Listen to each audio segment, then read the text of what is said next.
Pranam Jai Jinendra. So welcome to the 39th class of तीर्थंकर चरित्र. तो ये क्लास में we will start with Anantnath भगवान का जीवन चरित्र. तो let's start with मंगलाचरण.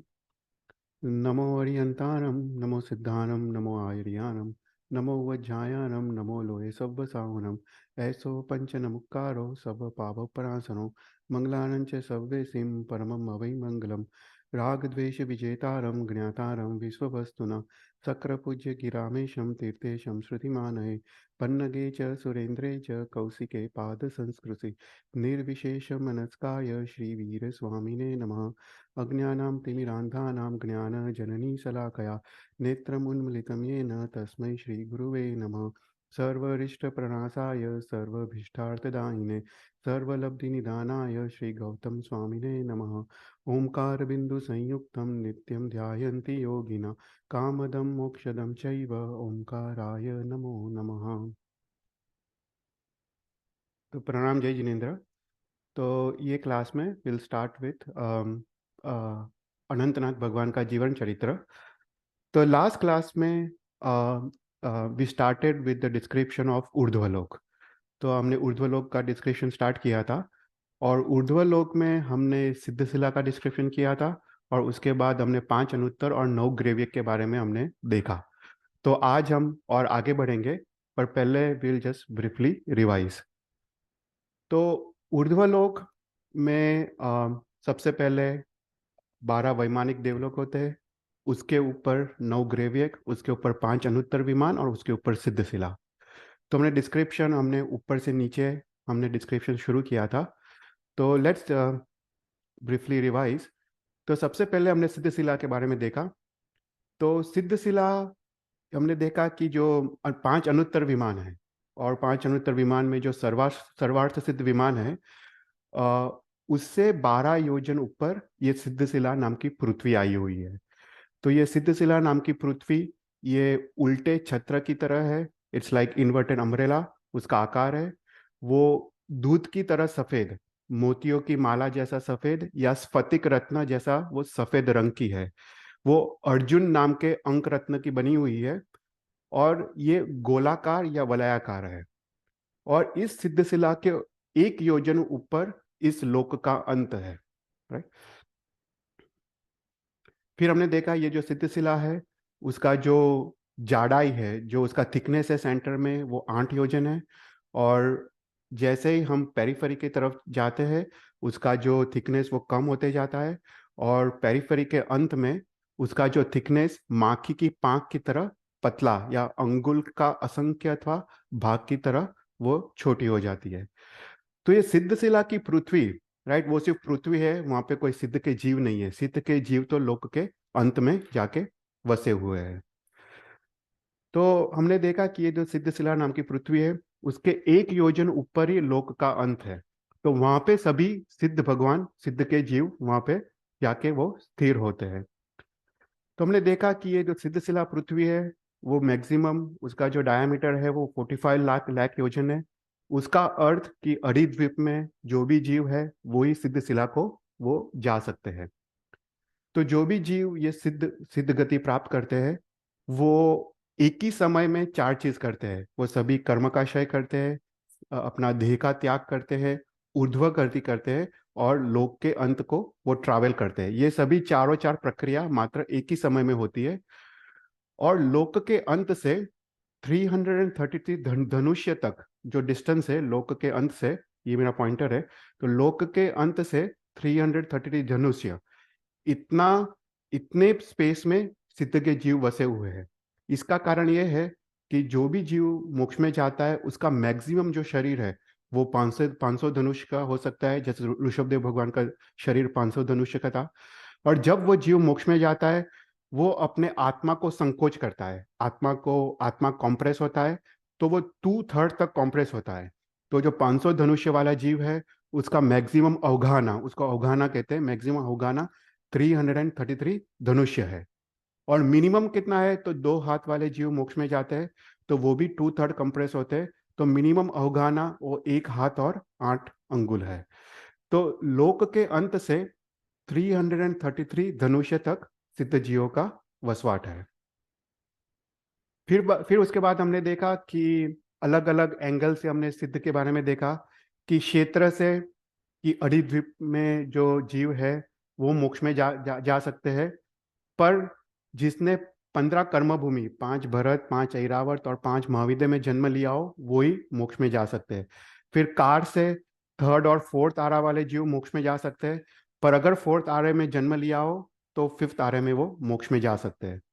फिर गति से मात्र मनुष्य गति से मोक्ष है।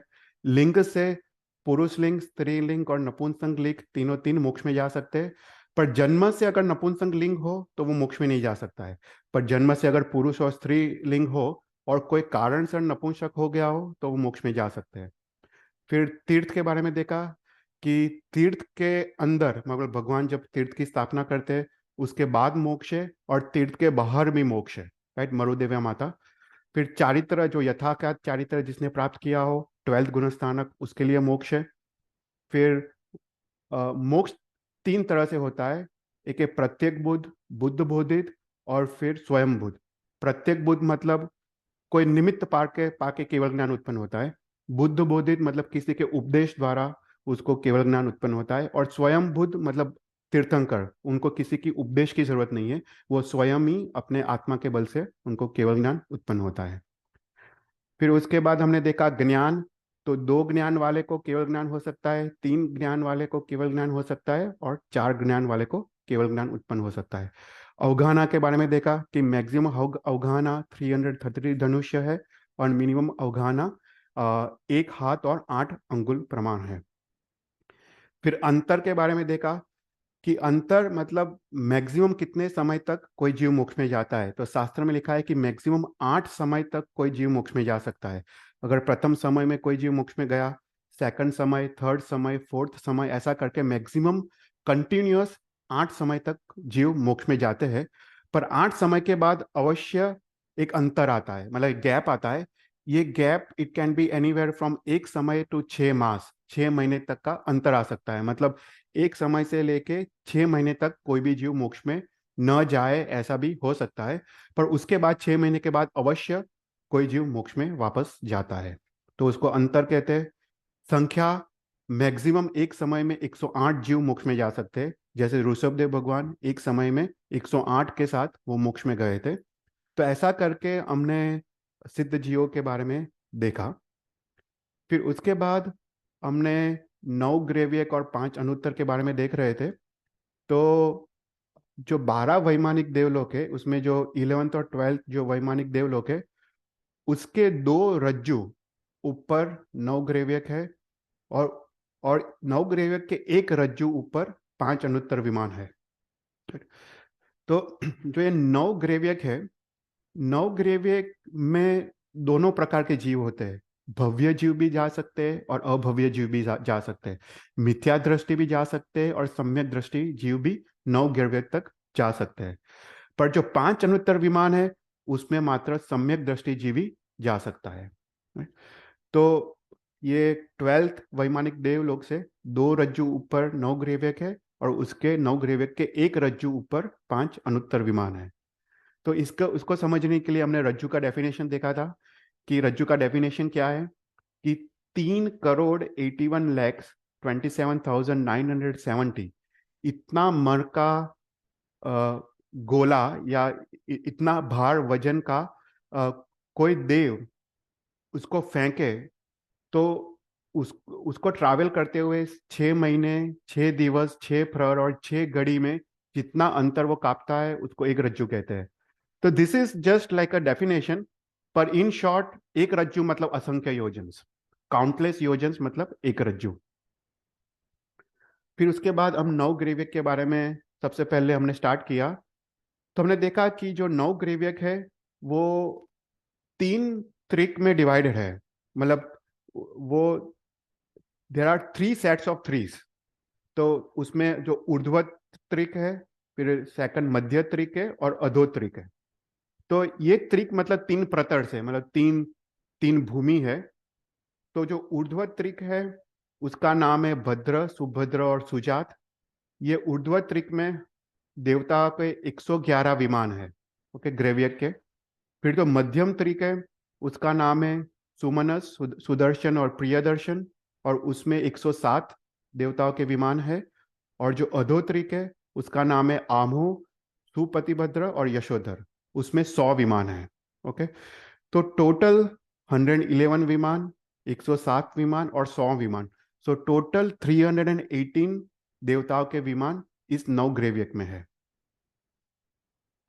फिर हमने देखा, थोड़ा डीप में हमने देखा था कि जो 318 जो विमान है टोटल नवग्रह में, उसमें 69 जो विमान है वो गोल है, इट्स अ राउंड शेप्ड। 84 विमान है वो त्रिकोण शेप के, मतलब ट्रायंगल। और 72 विमान वो चौरस, मतलब स्क्वायर शेप के है। और 93 विमान पुष्पावक किरणक। पुष्पावक किरणक मतलब इट्स रैंडम शेप्ड, मतलब वो कोई जैसे दीपक का शेप का हो, या नंदावर्त का शेप का हो, स्वस्तिक का शेप का हो, तो ऐसे कोई भी रैंडम शेप के ये 93 विमान है। तो ऐसा करके शास्त्र में आता है। फिर उसके बाद फर्दर वो लोग डिवाइड करते हैं कि जो ऊपर का त्रिक है, जो अधो त्रिक है, या ऊर्ध्व त्रिक है, उसमें 35 गोल विमान है, 40 त्रिकोण विमान है और 36 चौरस विमान है। फिर जो मध्य त्रिक है उसमें 23 गोल, 28 त्रिकोण, 24 चौरस और पुष्पर किरणक 32 है, ऐसा करके 107। और जो नीचे का त्रिक है तो उसमें गोल 11, त्रिकोण 16, चौरस 12 और पुष्प विकर्णक 61। तो ऐसा करके टोटल 318 विमान है। तो इसको समझने के लिए हमने ये डायग्राम को देखा था। तो ये डायग्राम एक एक जनरल डायग्राम है जो सभी पूरे इवन 12 वैमानिक देवलोक के लिए भी हम यही डायग्राम यूज करेंगे। तो तो ये जो नॉर्थ साउथ और ईस्ट वेस्ट, ये जो है, तो इसमें मात्र ट्रायंगल, गोल और चौरस विमान हो सकते हैं। जो सेंटर का विमान है उसको इंद्रक कहते हैं। और जो उत्तर दिशा, दक्षिण दिशा, पश्चिम और पूर्व, उसमें जो भी जो विमान है वो यही शेप के हो सकते हैं। वो स्क्वायर हो सकते हैं, राउंड हो सकते हैं या ट्रायंगल हो सकते हैं। पर बाकी जो छूटे छवाए विमान है, ये जो डॉट्स है, उसको पुष्पवक किरणक विमान कहते हैं। वो कोई भी शेप के हो सकते हैं, राइट। तो ऐसा करके शास्त्र में उल्लेख आता है। फिर उसके बाद थोड़ा फर्दर उल्लेख आता है कि जो गोल विमान है उसका एक द्वार होता है, जो चौरस विमान है उसके 4 द्वार होते हैं, और ट्रायंगल विमान है उसके 3 द्वार होते हैं। फिर जो गोल विमान है जिसका एक द्वार है, it is surrounded by a fortress. उसको शास्त्र में कन्निक कर ऐसा करके गढ़ करके कहा गया है। गढ़ मतलब फोर्ट्रेस। तो ये पूरा गोल विमान इज सराउंडेड बाय फोर्ट्रेस। फिर जो ट्रायंगल विमान है उसमें एक साइड फोर्ट्रेस है और दो साइड वेदिका है। वेदिका मतलब ट्रीज एंड फॉरेस्ट। और जो चौरस विमान है उसको चारों ओर वेदिका है। तो ऐसा करके शास्त्र में उल्लेख आता है। तो अगर हम ग्रेव्यक के बारे में देखें, तो ग्रेव्यक में हमने जो ऊपर का जो त्रिक है उसमें 35 गोल है, त्रिकोण 40 और चौरस 36। तो सभी विमान यहाँ पे है, पंक्तिगत है। इसको पंक्तिगत कहते हैं। स्ट्रेट लाइन में जो विमान है उसको पंक्तिगत कहते हैं। तो ऊपर के त्रिक में कोई भी पुष्कर किरणक नहीं है, मतलब कोई भी छुटे छवाए विमान नहीं है। तो एवरीथिंग इज पंक्तिगत।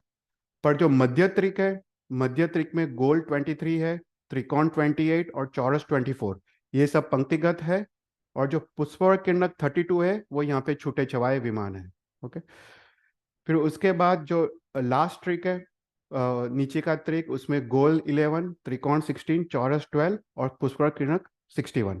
तो ऐसा करके उसका ज्योग्राफी है, उसका उसका वो जो नौ प्रतर है उसका ये शेप यहाँ पे डिस्क्राइब किया गया है। फिर उसके बाद हमने देखा कि जो नौ ग्रेव्यक के देवता है उनका जो मैक्सिमम शरीर का जो हाइट है वो 2 हाथ का है।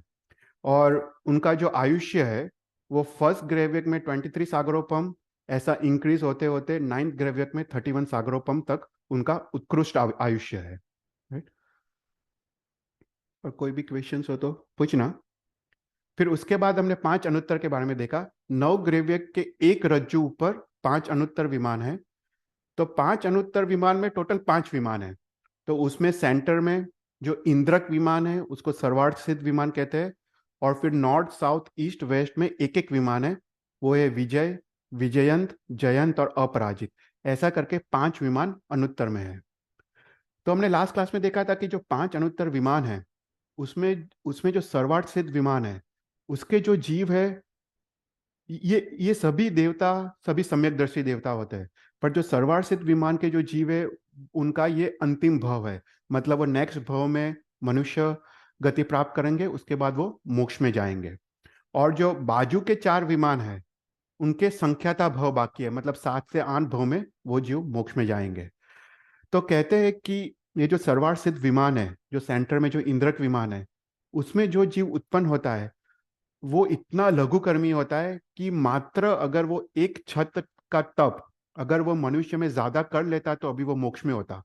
पर कोई कारण से उसका आयुष्य खत्म हो गया, और इसके कारण वो यहाँ पे सर्वार्थ सिद्ध विमान में वो उत्पन्न हुआ है।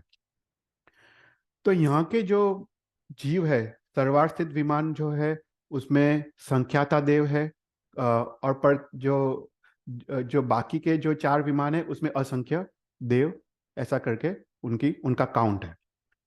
फिर जो ये जीव यहाँ पे जो सर्वार्थ, ये 5 अनुत्तर विमान में जो जन्म लेते हैं, तो शास्त्र कहते हैं कि जैसे ही उनका जन्म होता है, उनका आयुष्य 33 सागरोपम होता है। पर जैसे ही उनका जन्म होता है, वो जन्म के जिस सैया में, जिस आकाश प्रदेश में वो उत्पन्न होते हैं, पूरी जिंदगी, पूरा इतना लंबा काल 33 सागरोपम, वो वही सैया में, वही आकाश प्रदेश में वो रहते हैं। वो उससे वो बाहर भी नहीं निकलते, क्योंकि वो पूरा टाइम वो ज्ञान और ध्यान में मग्न होते हैं। पर कभी उनको कोई संशय हो और कोई डाउट हो, तभी वो सैया के बाहर निकलते हैं, वो तीर्थंकर भगवान को वो प्रणाम करते हैं, और तीर्थंकर परमात्मा को अपने मन द्वारा वो प्रश्न पूछते हैं, और तीर्थंकर परमात्मा उनके मन द्वारा मनोवरगान के पुद्गल को परिणाम करके उनको वो तभी वो जवाब देते हैं। तो तभी वो अपने आकाश प्रदेश से वो बाहर निकलते। बाकी वो पूरा 33 सागरोपम का आयुष्य वो पूरा ध्यान में उनका उनका गुजर जाता है। तो ऐसा करके शास्त्र में उल्लेख है। तो कोई क्वेश्चंस? तो यहां तक हमने देखा। अभी इस क्लास में I want to discuss about 12 वैमानिक देवलोक। पर 12 वैमानिक देवलोक में आज हम 9 लोकांतिक देव के बारे में देखेंगे। ये जो 9 लोकांतिक देव है, उसके बारे में हम आज देखेंगे। तो जो 12 वैमानिक देवलोक है, उसमें नीचे से सौधर्म देवलोक, ईशान देवलोक, फिर उसके बाद सनत कुमार, उसके उसके बाद महेंद्र, और 5th है ब्रह्म देवलोक। तो ये जो लोकांतिक देव है, वो 5th जो ब्रह्म ब्रह्म देवलोक है, उसके बाजू में ये जो त्रस नाड़ी है, त्रस नाड़ी जहाँ पे खत्म होता है, तो उसको टच होके हुए उनका यहाँ पे निवास स्थान है। तो इसलिए जो 5th देवलोक है, उसको ब्रह्मलोक कहते हैं। तो ब्रह्मलोक 2 शब्द से है। एक ब्रह्म वैमानिक देवलोक है, प्लस लोक मतलब लोकांतिक देवलोक, जहाँ पे लोकांतिक का वास है। तो 2 प्रकार के देवता यहाँ पे 5th देवलोक में रहते हैं। एक ब्रह्म ब्रह्म जो वैमानिक देवलोक के देवता, प्लस जो लोकांतिक देवता, राइट। तो यहाँ पे ये 9 लोकांतिक देवता के बारे में हम बात करेंगे। पर जो 9 लोकांतिक देवता है, शास्त्र कहते हैं वो इतने पुण्यशाली है, वो महापुण्यशाली है। वो सभी विषय और कषाय से रहित है, वो सभी रति और अरति भाव से रहित है। ये जो देवता है, लोकांतिक देवता, उनका भी ये लास्ट भव है। अर्थात वो नेक्स्ट भव में वो मनुष्य गति प्राप्त करेंगे, और ये सभी लोकांतिक देवता मोक्ष में जाएंगे। तो शास्त्र में इन लोकांतिक देवता का नाम देवर्षि कहा गया है। मतलब वो देव ऐसे है कि ऋषि की तरह, मतलब वो साधु का जीवन देवलोक में जीते हैं, ऐसा उनका जीवन होता है, विषय और कषाय से रहित। तो उनका दूसरा नाम है देवर्षि, ऐसा करके शास्त्र में उल्लेख आता है। तो ये 9 जो लोकांतिक देवता है, जब तीर्थंकर परमात्मा, जब जब उनका दीक्षा का समय नजदीक आता है, तब उससे 1 साल पूर्व ये 9 लोकांतिक देवता वो भगवान के पास आते हैं, और वो कहते हैं कि तुम तीर्थ का प्रवर्तन करो, मतलब तीर्थ की स्थापना करो, ऐसा करके उनको कहते हैं। और भगवान तब से 1 साल तक वो वर्षिदान देते हैं, और 1 साल के अंत में वो दीक्षा ग्रहण करते हैं। पर भगवान को अपने कस्टम अनुसार, अपने आचार अनुसार 1 साल पूर्व वो आते हैं, और भगवान को तीर्थ की स्थापना करने का वो एक संकेत देते हैं, और भगवान वो संकेत को पकड़ के वो 1 साल तक वर्षदान देते हैं। तो वो महापुण्यशाली ये लोकांतिक देवता है। पर इसको समझने के लिए, ये देवलोक को समझने के लिए थोड़ा हम थोड़ा बैक ट्रैक करते हैं, थोड़ा मध्य लोक के बारे में थोड़ा एक ब्रीफ हम देख लेते हैं, क्योंकि ये मध्य लोक का जो डिस्क्रिप्शन है वो इसमें थोड़ा काम आएगा। तो हमने जब मध्य लोक के बारे में देखा, तिरछा लोक के बारे में देखा, तो हमने देखा कि सेंटर में जम्बू द्वीप है, राइट। सबसे सेंटर में मेरू पर्वत है, वो 1 लाख योजन ऊपर बड़ा है। उस उसके सराउंडिंग 1 लाख योजन वाला जम्बू द्वीप है जहाँ पे हम रहते हैं। उसके सराउंडिंग 2 लाख योजन वाला लवण समुद्र है। उसके सराउंडिंग 4 लाख योजन वाला घाटकी खंड है। उसके सराउंडिंग 8 लाख योजन वाला कलोदधी समुद्र। फिर 16 लाख योजन वाला पुष्करावड़ द्वीप, 32 लाख योजन वाला पुष्करावड़ समुद्र। तो ऐसा करके हमने डिस्क्रिप्शन देखा था। फिर हमने आगे जाके देखा जो 8th जो द्वीप समुद्र है वो नंदीश्वर द्वीप समुद्र है, जो अत्यंत महत्वपूर्ण है, क्योंकि जो भी देवता है वो भगवान के जन्म कल्याण के बाद वहाँ पे जाते हैं। वहाँ पे शाश्वती जिन प्रतिमा है, वहाँ पे वो 8 दिन का अट्ठाई महोत्सव आदि करते हैं। तो 8th जो है वो नंदीश्वर द्वीप और नंदीश्वर समुद्र है। फिर आगे जाके 11th जो है वो कुंडल द्वीप और कुंडल समुद्र, जहाँ पे शाश्वती जिन प्रतिमा है। फिर और आके जाके 13th हमने रुचक द्वीप और रुचक समुद्र देखा, जहाँ पे जो 56 दिक् कुमारी है उसमें से जो 40 दिक् कुमारी है वो रुचक रुचक द्वीप से आती है, राइट। तो हमने उसके बारे में देखा था। तो 13th वो रुचक द्वीप और रुचक समुद्र, जहाँ पे भी शाश्वती चिन्ह प्रतिमा है। तो ऐसा करते करते हमने आगे बढ़े और असंख्य द्वीप और असंख्य समुद्र है, राइट। ऐसा जम्बू पूरे तिरछालोक में। तो ऐसे असंख्य द्वीप और असंख्य समुद्र जब क्रॉस करते हैं तो एक अरुणावर द्वीप और अरुणावर समुद्र आता है। हमने इसके बारे में देखा था, हम ब्रीफली अभी रिवाइज कर रहे हैं। तो ये अरुणावर द्वीप और अरुणावर समुद्र आता है वो असंख्य द्वीप समुद्र को क्रॉस करते हुए। तो यहाँ जो अरुणावर जो द्वीप है, जो अरुणावर द्वीप के बाहर एक जगती है, राइट। हर एक जो द्वीप है उसके बाहर एक जगती मतलब एक वॉल होता है। तो जैसे जम्बू द्वीप के बाहर भी जगती है, ऐसे अरुणावर द्वीप के बाहर एक जगती है। जगती के 42,000 योजन बाहर अरुणावर समुद्र में एक एक पदार्थ, हमने अगर याद हो तो तमस्काय नाम का पदार्थ ऊपर उछलता है। ये हमने डार्क मैटर की तरह हमने हमने सोचा था कि अपने शास्त्र में ऐसा एक उल्लेख आता है कि एक अंधकारमय पुद्गल, एक एक डार्क, तमस्काय मतलब तम मतलब अंधकार, और अस्काय मतलब अपकाय रूप। मतलब ये कैसा पदार्थ है कि वो अपकाय रूप है, मतलब वो जीव रूप है। पानी का जो जीव है वो अपकाय है, क्योंकि वो समुद्र से उछलता है। पर वो डार्क अंधकारमय वो पदार्थ है। वो जो पदार्थ जो ऊपर उछलता है, तो शास्त्र में लिखा है कि वो 721 योजन तक ऊपर उछलता है। फिर उसके बाद वो असंख्य योजन तक ऊपर उछलता है। तो ये पहला जो 1721 योजन तक ऊपर उछलता है वो एक वॉल की तरह है, दीवार की तरह स्ट्रेट ऊपर उछलता है। फिर उसके बाद वो बढ़ के केज की तरह, ओके, एक वलयाकार आकार या बढ़ के केज की तरह वो ऊपर उछलता है। तो हमने देखा कि जो पदार्थ जो ऊपर उछलता है वो इतना ऊपर उछलता है कि वो प्रथम सौधर्मेंद्र देवलोक, ईशान देवलोक को क्रॉस करके, थर्ड सनत कुमार और महेंद्र देवलोक को क्रॉस करके, फिफ्थ जो ब्रह्म देवलोक है जिसके बारे में हम आज देख रहे हैं, वहां वहां पे आके अटकता है। ओके। तो ये जो ब्रह्म देवलोक है उसके 6 प्रतर है, हम वो बाद में देखेंगे, पर उसके 6 प्रतर है। उसमें जो जो थर्ड प्रतर है उसका रिष्ट नाम का प्रतर है। वहां पे जाके ये तमस्काय पदार्थ, वहां पे जाके वो एंड होता है। तो ये पूरा मध्य लोक से अरुणावर समुद्र से ऊपर उछल के असंख्य योजन ऊपर उछल के फर्स्ट सेकंड थर्ड फोर्थ देवलोक को क्रॉस करके फिफ्थ देवलोक के थर्ड प्रतर को वो यहाँ पे आके अटकता है। तो कोई भी क्वेश्चंस? फिर उसके बाद हमने थोड़ा तमस्काय के बारे में देखा था, जो हम फिफ्थ देवलोक में हम देखेंगे। जो ये तमस्काय नाम का पदार्थ, उसको समझने के लिए, राइट, कि वो क्या है। तो तो उसके शास्त्र में उसके उसके काफी सारे नाम दिए हैं समझने के लिए कि वो पदार्थ क्या है। तो उसका एक नाम है तम, मतलब वो अंधकार रूप है। तमस्काय मतलब अंधकार रूप समूह वाला, जो अपकाय जीव वाला। फिर उसके बाद महाअंधकार उसका नाम है। एक नाम है उसका लोक अंधकार। लोक अंधकार मतलब पूरे लोक में, 14 राजलोक में ऐसा कोई अंधकार नहीं है। इतना पीच डार्कनेस है वहां पे कि there is no other, no, ऐसा कोई अंधकार नहीं है। तो यहाँ पे शास्त्र कहते हैं कि ये जो तमस्काय नाम का पदार्थ है, उसमें लाइट भी एंटर नहीं हो सकता है। जो सूर्य चंद्र का जो लाइट है, वो भी इस पदार्थ में एंटर नहीं होता है। फिर उसके बाद उसका एक नाम है देव अंधकार, कि तेजस्वी देव के लिए भी ये अंधकार रूप है, मतलब देव भी उसका भेद नहीं कर सकते। फिर दूसरा नाम है देवारण्य, मतलब शास्त्र में आता है कि अगर देवताओं के बीच युद्ध हो तो छुपने के लिए वो लोग इस तमस्काय पदार्थ के अंदर घुस जाते हैं। तो एक देवताओं के लिए एक आश्रय स्थान है, तो उसका नाम देवारण्यक है।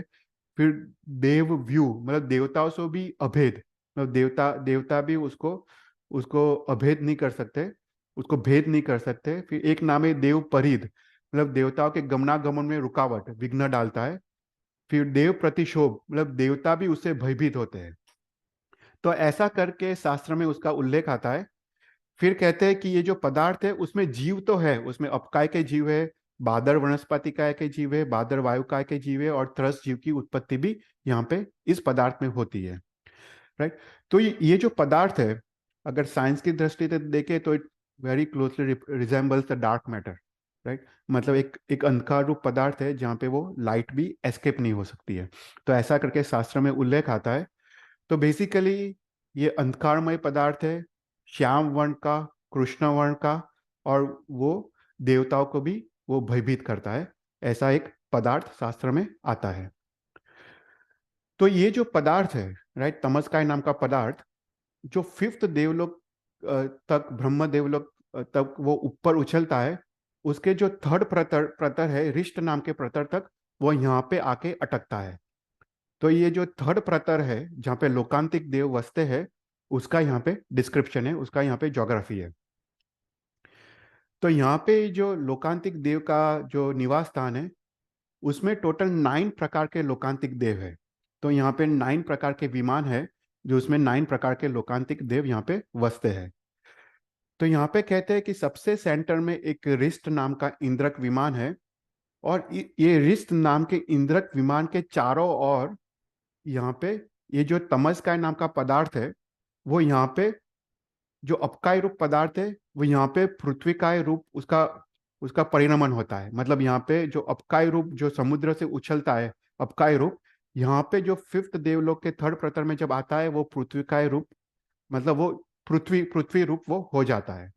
तो यहाँ पे उसका चारों ओर ये फैला हुआ रहा है। तो कहते हैं कि जो इंद्रक विमान है रिष्ट नाम का, उसके उत्तर, दक्षिण, पूर्व और पश्चिम, ऐसा करके ये तमस्काय नाम का पदार्थ रहा है। तो इसका शास्त्र में जो नाम लिखा है, उसका नाम है कृष्ण राजी। कृष्ण मतलब काला, राजी मतलब भूमि। तो काली प्रकार की भूमि, उसको कृष्ण राजी कहते हैं। तो ये टोटल 8 है। तो उत्तर दिशा में 2, पूर्व दिशा में 2, दक्षिण दिशा में 2, और पश्चिम दिशा में 2। तो ऐसा करके 8 है, इसलिए उसका नाम है अष्ट कृष्ण राजी। ओके, तो 8 प्रकार की भूमि, 8 प्रकार का जो पदार्थ, तमस्काय पदार्थ, वो उसको अष्ट कृष्ण राजी कहते हैं। तो तो यहाँ पे ये जो 8 प्रकार का जो कृष्ण राजी है, उसमें शास्त्र शास्त्र में लिखा है कि जो बाह्य कृष्ण राजी है, मतलब जो आउटर आउटर कृष्ण राजी है, उसमें जो पूर्व और पश्चिम की जो कृष्ण राजी है, वो 6 साइडेड है। उसका जो शेप है वो जैसे अष्ट, मतलब वो सिक्स साइडेड शेप वाली है। हम क्या कहें, हेक्सागोन शेप वाली है। ये यहाँ पे पूर्व और पश्चिम में जो आउटर है। फिर उत्तर और दक्षिण में जो आउटर है, वो ट्राइंगुलर है। ओके, वो त्रिकोण आकार की है। पर जो इंटरनल जो 4 कृष्ण राजी है, वो सभी रेक्टेंगुलर है। राइट। तो ऐसा करके उसका उसका शेप है। ओके, जो जो 8 प्रकार की कृष्ण राजी है। तो इन शॉर्ट अगर बोले तो देर आर दो कृष्णराजी 6 साइडेड है, दो कृष्णराजी 3 साइडेड है, और बाकी की 4 कृष्णराजी 4 साइडेड है। उसमें जो लंबा डायमेंशन है वो असंख्य योजन से, ओके, जो जहाँ पे भी ये लंबा डायमेंशन है वो असंख्य योजन से, और शॉर्टर डायमेंशंस वो संख्यात योजन से, ऐसा करके शास्त्र में उल्लेख आता है। तो यहाँ पे भी जो तमस काय का जो हमने डिस्क्रिप्शन देखा था वो सेम डिस्क्रिप्शन यहाँ पे है कि ये डार्क, अंधकारमय है। फिर उसके बाद इसके अंदर कंटिन्यूअस अंधकारमय वायु चलता है, अंधकारमय बारिश होती है, और यहाँ पे कंटिन्यूअस एक गर्जना या थंडरस्टॉर्म्स या गर्जना होती रहती है। तो देव अगर इस कृष्णराजी में अगर वो जाए तो वो देव भयभीत हो जाते हैं, और अपनी वो डायरेक्शन और दिशा भूल जाते हैं। अपनी वो दिशा और अपना वो जो भ्रांति है वो कंप्लीटली वो लॉस्ट हो जाती है, और उनको पता नहीं चलता है उनको कैसे बाहर निकलने का, और इसके कारण वो भयभीत हो जाते हैं। तो ऐसा करके शास्त्र में डिस्क्रिप्शन है। तो तो अभी जो नौ लोकांतिक देवता है उसमें जो नौ लोकांतिक देवता है उसमें सेंटर में एक विमान है, और हर एक कृष्ण राज्य के बीच एक एक विमान है। ओके, तो ऐसा करके टोटल 9 विमान है, और 9 विमान के आधार से 9 लोकांतिक देवताओं का डिस्क्रिप्शन आता है। तो जो ये जो 8 कृष्ण राज्य है, राइट, उसके शास्त्र में 8 नाम लिखे हैं। तो उसका एक नाम है कृष्णराजी, मेघराजी, मदा, मागवती, वात परिध, वात प्रतिशोभ, देव परिध और देव प्रतिशोध। ऐसा करके ये कृष्णराजी का 8 नाम है। उसको समझने के लिए 8 नाम है। तो कृष्णराजी पहला नाम है, उसका उसका अर्थ है कि कृष्ण वर्ण का, काले वर्ण का है। उसका जो भूमि है, जो पृथ्वी का रूप, वो काले रंग की है। फिर दूसरा नाम है मेघराजी, मतलब वहाँ पे काला मेघ, मतलब जो बारिश है वहाँ पे जो कंटिन्यूअस बारिश होती रहती है वो काले मेघ के समान है, इसलिए इसलिए उसका नाम मेघराजी है। फिर उसका थर्ड नाम है मदा, जो ये यहाँ पे जो अंधकार है इसके अंदर वो छठी नरक के तुल्य अंधकार है, मतलब छठी नरक में जो अंधकार होता है उस प्रकार का अंधकार है, इसलिए उसका नाम मदा है। फिर उसका फोर्थ नाम महागवती, मतलब 7वीं नरक की जैसा अंधकार, तो इसलिए उसका नाम महागवती है। फिर फिफ्थ नाम है वात परिध, मतलब इसका जो वायु है अंदर वो भी अंधकारमय है, तो इसलिए उसका नाम वात परिध। फिर वात प्रतिशोध, मतलब जो ये देवता, ये जो वायु का समूह है उसे देवता भी भयभीत होते हैं, देवता भी शोभित होते हैं, तो इसलिए उसका नाम वात प्रतिशोभ। फिर देवताओं से अभेद, तो इसलिए देवता भी उसको भेद नहीं कर सकते, इसलिए देव परिद, और देवताओं को भयभीत करने वाला देव प्रतिशोध। तो समझने के लिए ये शास्त्र में इसके 8 नाम बताए गए हैं। फिर उसके बाद जो ये जो कृष्णराजी है, राइट, उसके उसके सबके बीच में एक एक लोकांतिक देवलोक है। तो यहाँ पे टोटल 9 लोकांतिक देवलोक है। तो उसमें सबसे सेंटर में तो रिष्ट, जो इंद्रक विमान है वो रिष्ट देवलोक है। पर अगर हम ये ईशान से स्टार्ट करें तो ईशान दिशा में अर्ची नाम का देवलोक है। फिर पूर्व दिशा में अर्ची माली, वो देवलोक का नाम है या विमान का नाम है, लोकांतिक। फिर ये अग्निकोण में वैरोचन, फिर दक्षिण में प्रभंकर, फिर नैऋत्य में चंद्राभ, ये पश्चिम में सुराभ, ये वायुव्रत में सुखराभ, और फिर यहाँ पे उत्तर में सुप्रतिष्ठाभ। ऐसा करके 9 लोकांतिक विमान है। तो अर्ची, अर्चिमाली, वैरोचन, प्रभंकर, चंद्राप, सूर्याप, सुखराप, सुप्रतिष्ठाप, और सेंटर में रिष्ट। तो ऐसा करके 9 लोकांतिक देवताओं के विमान है। तो ये जो 9 लोकांतिक देवताओं के जो विमान है उसमें जो देवता रहते हैं वो लोकांतिक देवता है। उसके नाम, ये अर्ची में जो रहने वाले उसका नाम सारस्वत है। अर्ची माली में आदित्य, वैरोचन में वन्ही, प्रभंकर में वरुण, फिर चंद्राप में गर्दतोय, फिर सूर्याप में तुषित, शुक्राप में आव्याबाद, फिर सुप्रतिष्ठाप में अग्ने, और रिष्ट नाम के में उसमें रिष्ट। तो ऐसा करके 9 लोकांतिक देव का शास्त्र में नाम आता है। तो ज्योग्राफी के हिसाब से जो विमान में जो देव रहता है उसके प्रकार से उसका नाम है। तो टोटल 9 टाइप के लोकांतिक देवता है। तो ये जो लोकांतिक देवता है वो काफी लिमिटेड क्वांटिटी में है। मतलब उनका जो जो जो क्वांट जो काउंट है वो एकदम लिमिटेड है। तो बोलते हैं कि जो सारस्वत देवता है, सारस्वत और आदित्य, वो सिर्फ 7 देवता है और उनका 700 और 700 देव का परिवार है। राइट। फिर उसके बाद जो वन्नी और वरुण है, उसमें 14 देवता है दोनों में, और उनका 14,000 और 14,000 देवता का परिवार है। फिर उसके बाद जो गर्दोतय और तुषित है, उसमें अगेन 7 देवता है और उनका 7,000 देवता का परिवार है। और उसके बाद जो लास्ट तीन है, आव्याबाद, अग्नि और ऋष्ट, उसमें तीनों में 999 देवताओं का देवता है। उसमें 900 ऐसे परिवार है, देवताओं का परिवार है। तो इतना लिमिटेड क्वांटिटीज में ही, इतने लिमिटेड संख्या में ये लोकांतिक देवता है।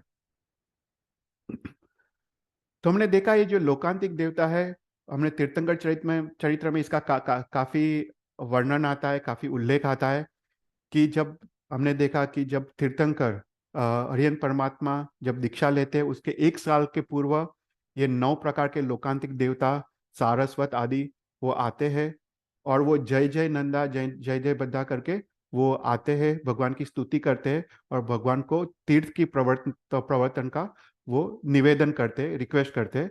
और भगवान वो सुन के अपना वर्षिदान की क्रिया 1 साल तक वो प्रारंभ करते हैं।